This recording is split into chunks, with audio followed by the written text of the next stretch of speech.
All right. We're ready. All right. I'm Jody Smits-Anderson, and I'd like to welcome everyone to Subject to Change. And my co-interviewer is actually on the hot seat tonight. So I'm going to introduce Lauren Staniec. Hello. And I just blew your name, didn't I? You did?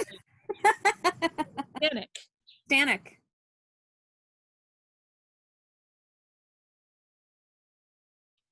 Who inspires you? Who's your hero right now? Who should other people be paying attention to in light of the work that you've done in your history, your current work with your business, Rehabitat, which everyone should go to the website, by the way, and your passion for connecting to food cycles? Chief Foreign Lions.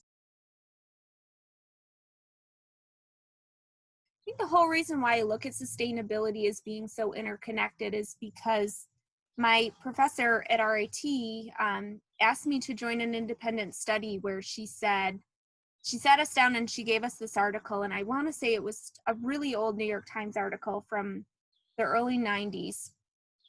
And the focus was on this idea of the 7 generations. Oh, yeah, yeah.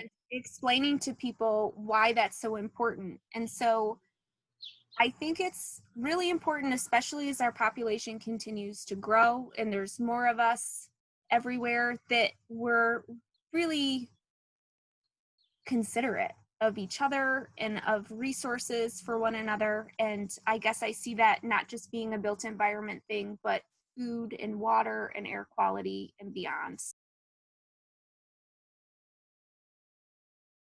I think that there's a new normal after this new normal, and I'm excited to see it. I'm excited to rebuild it. I'm excited to be a part of making sure we're all like happy and healthy, and I want us to kind of be at the top of that happiness index, like I'm sick of seeing European countries like taking it. I want it. Well, thank you for taking the time, and let's get this started, creating this network of celebration and connectivity.